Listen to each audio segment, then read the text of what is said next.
Tannenbaum, if some of us are saying, well, that sounds very good, I'd like to say, but I've got some questions. Could you help us with some reservations about this? Well, I've got a few questions. I remember the first time that I saw a proposal for a flat tax. It was actually in the comic strip Shoe several years ago. And Uncle Cosmo was sitting in front of his paper-bedecked desk reading the new form. Line 1 said, "What did you make last year?" Line 2 said, "Send it in." And that says to me that simplicity can be deceptive, because what it might mean to the average taxpayer and to our country's finances are something that we need to sort out. What would it mean to our average taxpayer? Well, the key questions are three, I think, in the flat tax proposal. First, how are we going to reconcile any loss of revenue that will come about as part of the system? Projections vary widely based on the assumptions, but I've seen a number that we would lose $180 billion annually of revenue. Some of that potentially could be made up by the stimulus of a tax cut. Of course, how much that is depends on what model that you're running. Second thing is that since our income tax was founded in 1913, it's come to serve two other purposes. One is the stimulus of certain types of economic activity, including housing, preferences for municipal finances, and charity. You'd have to be very careful about the futures of those three kinds of activities if those deductions were removed. The middle one bothers me the most. We're pushing a lot of spending authority down to the states under the new federalism. Will they be able to cope with it when they lose the tax preference of their borrowing authority? The third is more of a social and societal question. You know, is a progressive tax system the right thing to have? And that's kind of where my economic understanding ends, and we ought to turn it over to maybe a social or a political analyst. But that's one of the benefits or the great curses, depending on your perspective of the new plan. Now, Ms. Garrett, you're sitting between these two men. Are you between them with your view? Somewhat? I am. I study different tax proposals, and what I find I find the flat tax to be strange and problematic.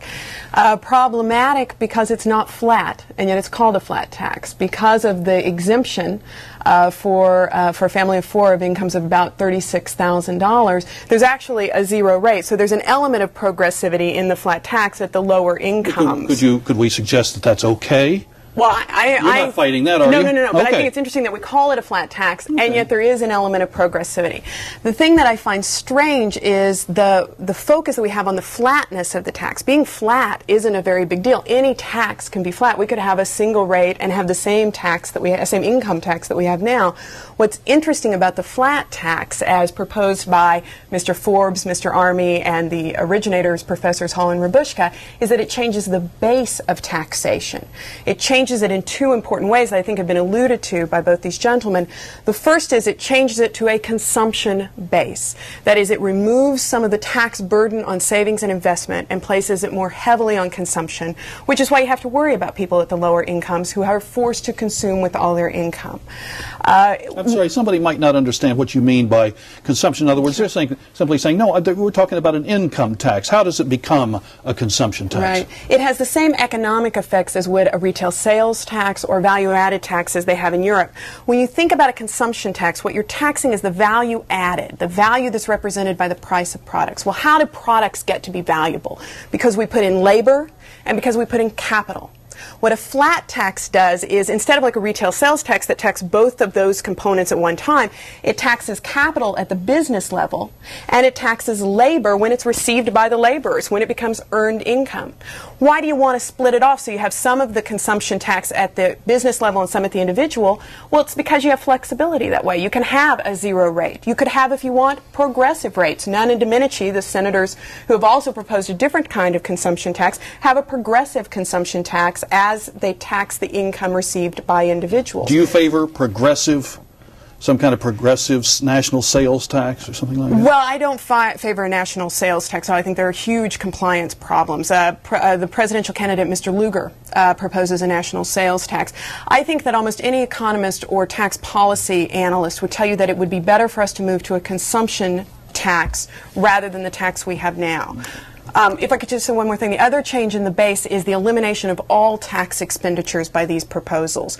I think that's very important because it makes the tax system more neutral. People don't engage in activities or investments because they're tax favored. All right. Now, Bruce Dumont, there are those who would say, with all due respect to the excellent economic analysis that we've had, that this is really a political story, that a flat tax isn't going to go through. This is a guy, Steve Forbes, that's got a hot thing going, and that's the story. What do you think of that? It is a very important part of the story, but again, in this political campaign, at this moment in time, we're talking about some substantive change in tax policy in the United States. It is happening during a campaign.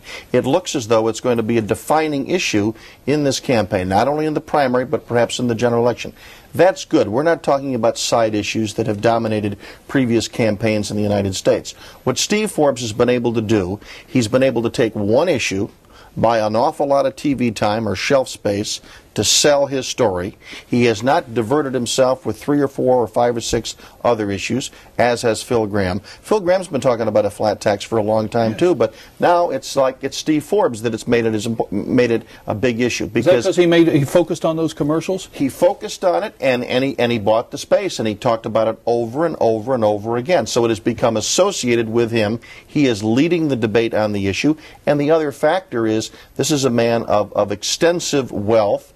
And if you want to know, if you want to know how to get rich, you like to listen to the advice of rich people. Even though he will benefit greatly, won't he, if he gets a flat tax in personally, he would make a killing on it. Yes, and many other people who vote in Republican primaries are of a similar background, and they'd like to make some extra bucks too. But how much progress is he making politically? Is it just one of those things where we're going to say after Iowa, oh, it wasn't just Bob Dole and a cakewalk, you've got somebody coming up on the outside. We're going to do a little horse race analysis, or is this man going to win some caucuses or primaries? John, it's already happened. This race is already, in my view, is already narrowed to a Dole-Forbes race. The others are also Rands. They've had months, sometimes 15 to 18 months, to tell their story, to capture the imagination of primary voters and the media. They haven't done it. It's over for them.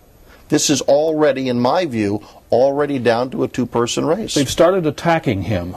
They, the other Republican candidates, are attacking them. Has that hurt him or helped him? Well, I think it has helped him, because they have realized what happened. They've been out shaking hands, doing all these things for 18 months, and all of a sudden, wing, along comes this guy who buys lots of TV time, and he's zipped right past him. But he hasn't shaken as many hands, and the people who vote in those caucuses have mostly shaken hands with the Doles and the Grahams and the Buchanans. Is that not true? That is part of it, and this is going to be a test as to whether organization in the precincts can overcome massive television exposure and an idea. He has brought an idea for the debate in a primary season. No one else has been able to do that, including the front runner, who basically is hiding behind this commission.